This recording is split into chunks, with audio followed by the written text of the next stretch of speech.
Hello everyone, my name's David, and today I'm going to be showing you how to get into your Alesis Micron through Logic and make edits and use the sounds on your Alesis Micron that if you own and have had for the last few years might be sitting on a shelf somewhere in your room, and you've been constantly debating whether or not just to sell it for, the $200 that people are trying to sell them for on eBay, and they're not really going for any, but you've probably been struggling with the fact that, oh man, there's so many sounds on here and I can't get to them. I can't edit them because I have this stupid 2-line LED screen. I remember when I got this synth, it was the biggest struggle realizing it was either this or the microKORG, and I went with this synth because it had more sounds, and a few months into it, after I had basically gone through all the sounds, I realized, man, I wish I would have gotten the microKORG, but it's kind of too late. But today, I revisited the idea. I was like, there's got to be something. There's got to be some kind of editor that I can get into and use the sounds on here. So today, I was at work and I did a Google search. By the way, I'm using the most recent version of Logic, which is 10.2.2. So this will work if you are using the most recent version of Logic.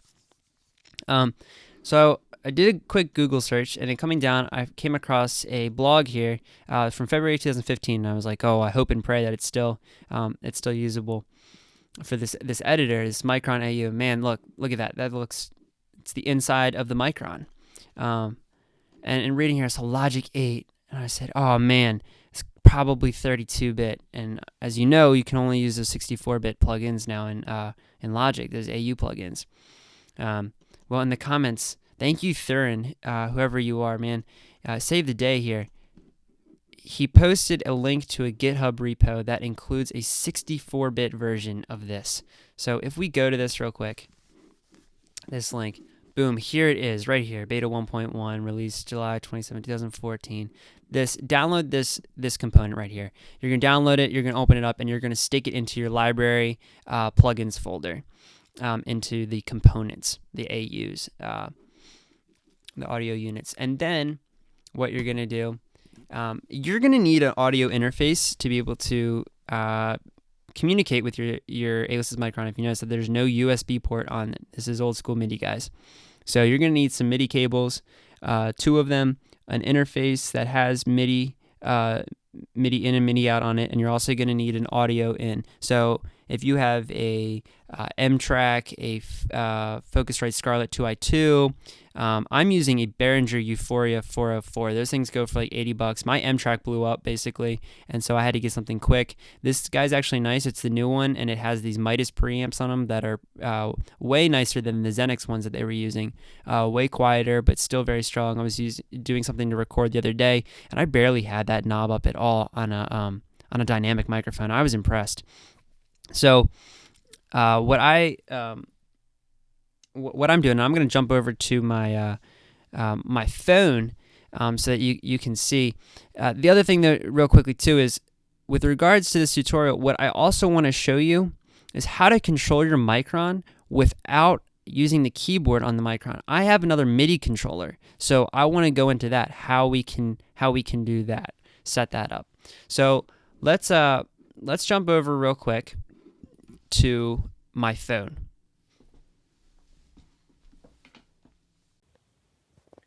Alright guys, so here we go. Here's my Alesis Micron, and what you'll notice is I have 3 cables coming out of here. I have 2 MIDI cables and a instrument cable, and I'm going to talk about why I have all these set up right now. So like I said before, you're going to need an audio interface. I have here the Behringer Euphoria 204, sorry, and in the back, I have the MIDI cables plugged in. I have the out going to the in of the synthesizer and the out of the synthesizer going to the in of the Behringer. Remember, they need to be the opposite. But that's just the MIDI information. Those are like the notes that you adjust. We need to get the sound out, and the sound does not come through here because remember, the sound is on the Alesis. Those are the sounds that we want. So the sound needs to come out of the actual instrument. I have it set to the left output going through an instrument cable into my first channel of my interface. I also have it set to instrument level, not line. Line is like microphone. It's a soft signal that it boosts up. Instrument level is a hotter signal. So if you have it on line, you can blow your speakers, depending on how loud you have your thing on. So don't do that. Keep it on line level, and play with the adjustments there. If it's still too quiet for some reason, then turn everything down, switch to instrument, and slowly move things up. But I think that you're good on that line level.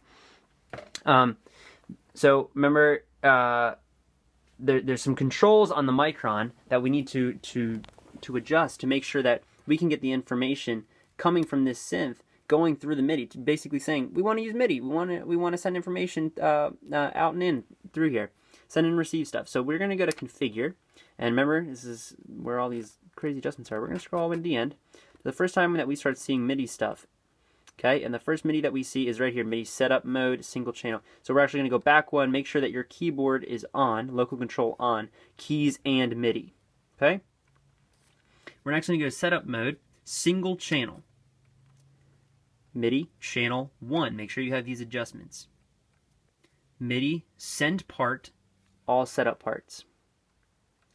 Midi program change on, send and receive. Don't worry about Midi sync. That's if you have a clock. If you need to run a clock, if you have multiple hardware stuff going on, they can get out of time, so you need to sync them.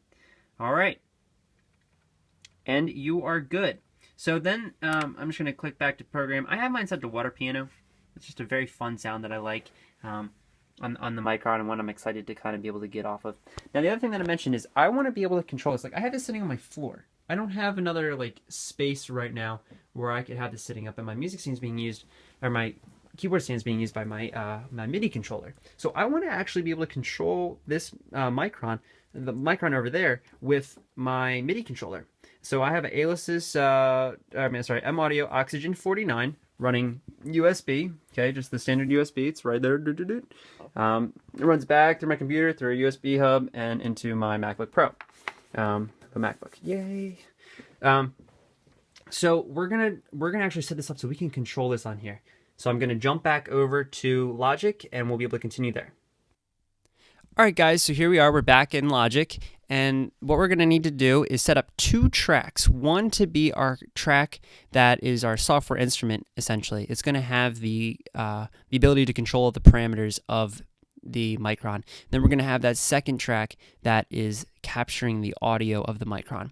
So what we're going to need to do is first go to Utility, External Instrument, Mono. And we're going to set that as a track. I'm going to name it Micron Sound. This is going to be the track with the sound. We're going to go ahead and open up that editor, and very quickly MIDI destination is going to be the interface, and input is 1. That's where we're plugged in on my interface, the audio, that instrument cable. So if I was to go ahead right now and play on my Micron, there it is. There's all the sound. It's coming through, but it's just coming through like you would if you just plugged in an audio track. What we need to do is actually set this up to be able to edit this as well.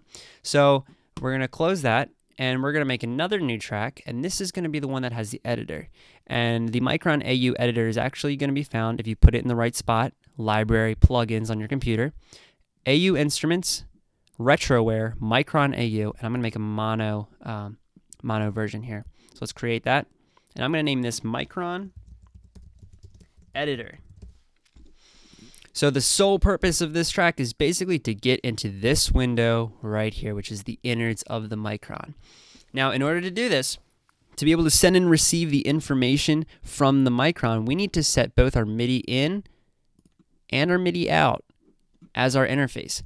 Now, what I'm going to do is make sure that my MIDI controller, my Oxygen, is set up globally, but I'm just going to come in here real quick and just set this to be,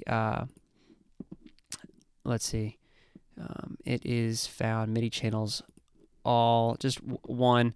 I would have to go into my global of my controller and set it specifically to 1 if I only wanted to control that. But the only thing that I'm worried right now, the only thing I have going on is the synthesizer. So when I play on my MIDI controller, it's actually going to play the synthesizer, which is super cool.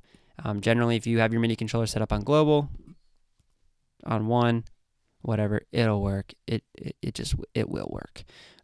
For what you guys are probably using. If you know much more about the 16 channels of MIDI and how you can set all that up, that all makes sense to you. It'll be common knowledge.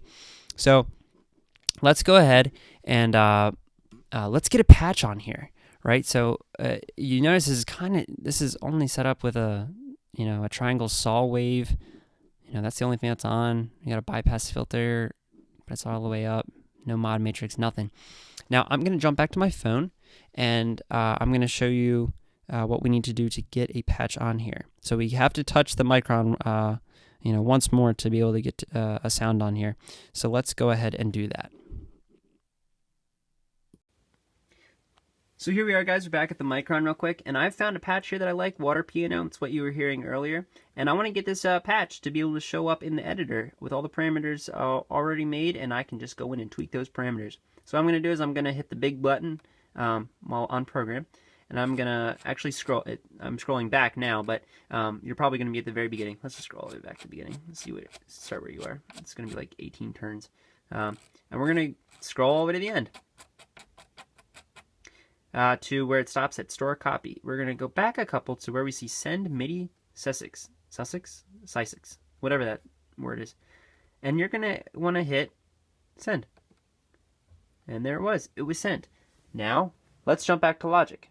So here we are. We're back in Logic. And look, you notice that all of our parameters have changed. There was no magic that happened in that cut right there, guys. The only magic that happened was that I hit sent. And because we had Midi in, receiving the Midi out of the synthesizer, it updated our information. So now we have, oscillator 1 doing something, oscillator 2, oscillator 3. We have them. We have oscillator 1 on. We have some noise on. We have a cutoff going on. We have a whole bunch of things. And I'm pointing at my monitor screen, realizing that you're not seeing my finger. So I'm glad that I'm moving my mouse as well. Okay, so let's see. Now I'm gonna go ahead and play on my my Midi keyboard. But nothing's happening. It's giving me my chords up at the top, telling me that, information's coming through. But what's the deal? How come I'm not hearing anything? Well, if you remember what I said, we have 2 tracks. So what we actually have to do is arm that soundtrack to record. Now, I want to stay clicked on the editor, though, because if I stay clicked on the editor, that's going to give me the ability to control these parameters. I'm going to arm the soundtrack, and while I'm still clicked, I'm going to play. I'm playing right now on my Midi controller.